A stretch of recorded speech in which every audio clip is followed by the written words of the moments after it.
Putin నవంబర్లో ఇండియాకి రాబోతున్నాడు.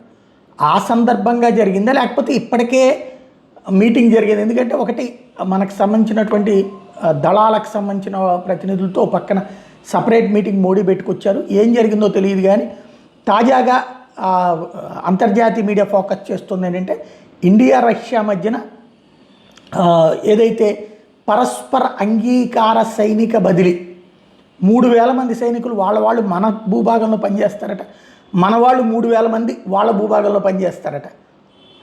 అలాగే కొన్ని ఎయిర్ క్రాఫ్ట్లు మనం వాళ్ళకి ఇస్తాము, 10 మిలిటరీ ఎయిర్ క్రాఫ్ట్లు, వాళ్ళు మనకు ఒక 10 మిలిటరీ ఎయిర్ క్రాఫ్ట్, మనం యుద్ధ విమానాలు వాళ్ళకిస్తే వాళ్ళు మనకిస్తారు. 5 వార్షిప్స్ మనం వాళ్ళకిస్తే వాళ్ళు ఒక 5 వార్షిప్స్ వాళ్ళే మనకిస్తారట. తద్వారా లాజిస్టిక్స్, ఆపరేషనల్ సపోర్టు, డిప్లాయ్మెంట్లో పరస్పర అంగీకార రక్షణ ఒప్పందం జరిగింది అన్నటువంటిది ప్రస్తుతం ప్రొజెక్షన్ అవుతోంది.